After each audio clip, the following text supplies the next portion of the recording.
D'où viennent les faisans qu'on a tous vus en automne à la campagne errer sur le bord de la route? On a enquêté pendant un an, on s'est infiltré dans plusieurs élevages de gibier dans l'ouest et le sud-ouest de la France. Et on a pu documenter toutes les phases de la production, comme disent les éleveurs. Nous, il nous faut 6 mois pour faire un faisan. On en fait 200 000. On le vend 10,50 €. C'est un business comme un autre. On peut percer la cloison nasale. Vous allez voir, c'est effarant. Je vais vous montrer comment ces oiseaux sont élevés, comment ils sont maltraités et comment ils sont vendus aux chasseurs. Notre enquête commence ici, dans cet élevage.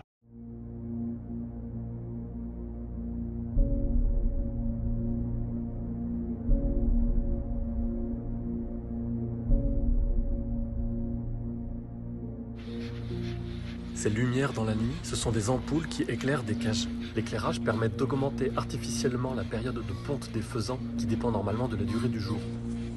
Le but est de produire un maximum d'œufs dès l'hiver. Les faisans sont détenus en groupe de plusieurs femelles avec un mâle. Les oiseaux supportent mal cette captivité, ils s'agressent et se blessent. Dans cet élevage, il y a aussi des perdrix, ici sous la pluie, détenues par deux, une femelle et un mâle, celle-ci a le bec déformé. Tous ces oiseaux vivent sur un plancher de grillage légèrement incliné pour que les œufs qu'ils pondent roulent jusqu'à une gouttière extérieure. Les employés ramassent les œufs tous les jours. Un élevage comme celui-là peut produire chaque année plusieurs centaines de milliers d'œufs. Ici, un employé attrape le faisan avec une épuisette, va le mettre dans une autre cage et en apporte un autre. Il change régulièrement les faisans mâles de cage pour stimuler les accouplements et produire encore plus d'œufs. Dans le jargon de l'éleveur, on appelle ça le tournage des coques. Tous les jours, les employés ramassent aussi les cadavres. Les morts sont nombreux. Une partie des oiseaux ne survivent pas à leurs conditions de détention.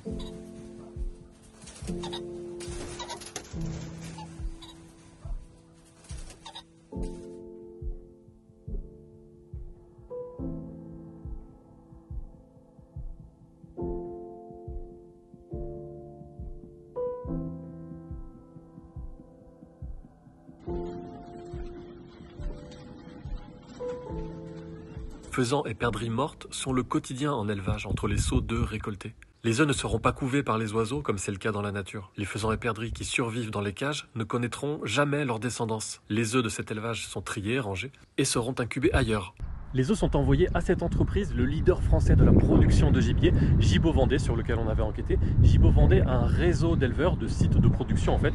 Les œufs sont incubés en machine et donnent naissance aux poussins qui sont ensuite renvoyés vers des sites d'élevage.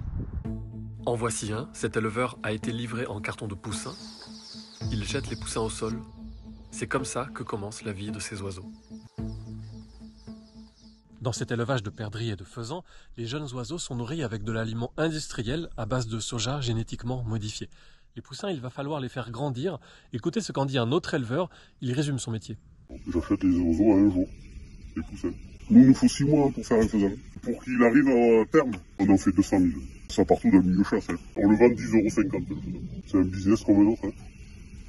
Un business comme un autre, en tout cas pour les faisans et les perdrix, c'est un enfer qui commence dès leur premier jour. Beaucoup de poussins sont malades ou trop faibles et sont attaqués par d'autres. Dans la nature, les jeunes faisans et perdrix grandissent en petits groupes familiaux avec leur mère. En élevage d'animaux pour la chasse, comme dans n'importe quel autre élevage intensif, les animaux sont extrêmement nombreux et ne sont pas soignés par les éleveurs. À chaque étape de la croissance des faisans, il y a beaucoup de morts. Quand ceux qui survivent atteignent l'âge de quelques semaines, l'éleveur leur accroche un anneau dans le bec pour limiter les agressions des oiseaux entre eux à coups de bec. La promiscuité est tellement insupportable pour eux en élevage qu'ils ont tendance à s'agresser en permanence. Écoutez comment l'éleveur qu'on a en image décrit ça. Dès qu'il y en a un qui est blessé et qui a le sang qui coule, ils voient la couleur du sang et ils se jettent tous dessus et ils tuent le faisan. Ils se tuent entre eux. Ils garderont l'anneau plusieurs semaines. Ce n'est pas fini. Quand ils sont proches de la taille adulte, l'éleveur va remplacer l'anneau par un autre ustensile plus grand, un couvre-bec. On a filmé la pose de ces couvre-becs dans 7 élevages.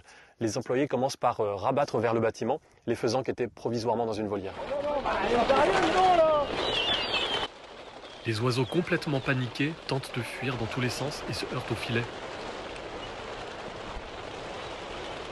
Une fois à l'intérieur, la panique ne s'arrête pas. Voilà les couvre-becs. Ils sont munis d'un petit harpon en plastique pour percer la cloison nasale du faisan. C'est le harpon qui fait tenir le couvre-bec. Les employés enlèvent d'abord l'anneau qui avait été fixé à l'oiseau plus jeune et ils accrochent le couvre-bec. L'opération est normalement rapide mais parfois très laborieuse. Le stress est maximal pour les oiseaux. Les faisans seront ensuite remis en volière. La dernière partie de l'élevage se passe dans des volières. Nous l'avons documenté chez un éleveur dont une partie des volières a été couverte par un gigantesque parc photovoltaïque.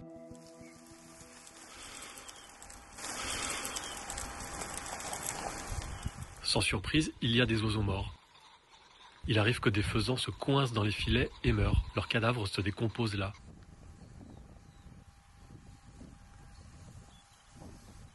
Il y a des faisans boiteux, blessés, mal en point. Ils ne seront jamais soignés. Les faisans passent généralement quelques semaines dans ce genre de volière avant leur destination finale. Quand les faisans sont prêts à être livrés aux chasseurs, l'éleveur leur enlève les couvre-becs et entasse les oiseaux dans des cartons. Regardez comment ça se passe dans cet élevage. Les oiseaux sont à nouveau rabattus dans un bâtiment à l'intérieur d'une grande cage dans laquelle entrent les employés. La panique est totale. Les employés enlèvent le couvre-bec et entassent les faisans dans des cartons. L'opération se déroule à une cadence infernale avec beaucoup de brutalité.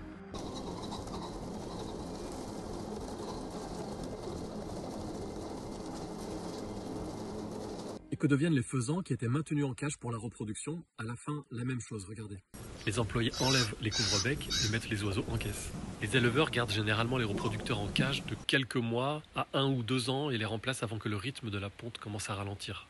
Le commerce des oiseaux pour la chasse n'est pas forcément local. On en livre très très loin, on va livrer dans les Pyrénées, jusqu'à La Rochelle, et on descend jusqu'à Montpellier. Ils en ont pas assez. Dernière étape, la livraison des faisans et des perdrix aux chasseurs.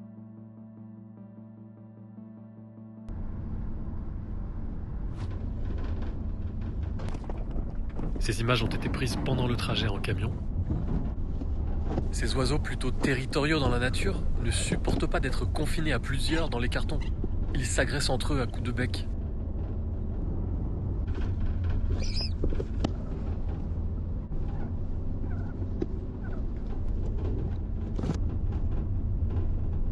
Le transport peut durer plusieurs heures.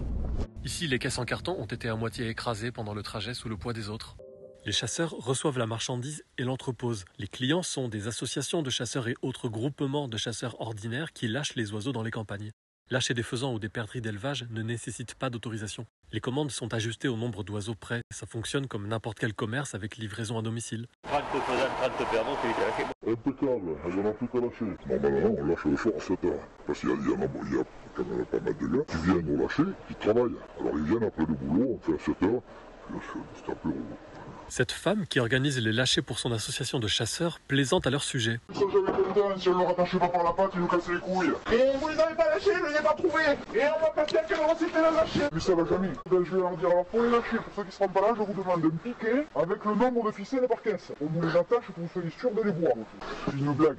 Ce genre de lâcher est pratiqué de façon massive depuis au moins une cinquantaine d'années en France. Et depuis 50 ans, tous les ans, une grande partie des oiseaux lâchés meurent avant d'avoir pu être abattus, simplement parce qu'ils sont inadaptés à la vie sauvage. Chez moi, il y a toujours eu des rouges, là, j'ai voulu mettre les grilles, mais j'avais pas trop là. Non mais ici, tu vois, je le vois, nous, il y en avait lâché une caisse, là, il y en a 8, tu les vois, ils viennent boire à côté de la maison. Là, on peut lâcher, il y a 2 ruisseaux, 2 mares, mais...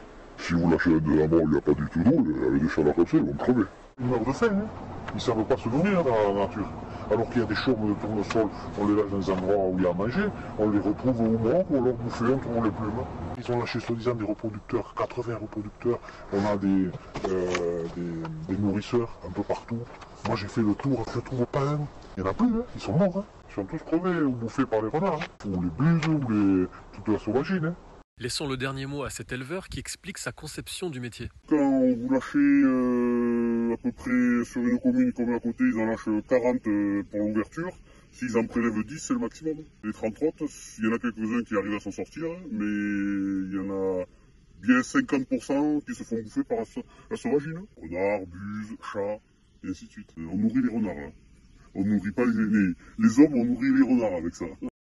Fin de l'histoire, les chasseurs n'ont plus qu'à flinguer ces oiseaux pas très sauvages et qui errent jusqu'au bord des routes. Parfois, ils ne les tuent pas tout de suite, ils parlent alors de repeuplement. Ça consiste à laisser les populations se développer dans la nature avant de tirer dessus. Toute cette industrie, tout cet élevage, ce n'est pas anecdotique, c'est plusieurs millions d'oiseaux par an.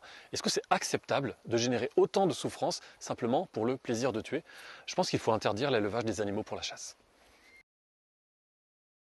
C'est vrai qu'avec un temps comme ça, c'est pas évident. Les pauvres bêtes, les lâcher là maintenant. Dimanche, ça s'arrange un peu.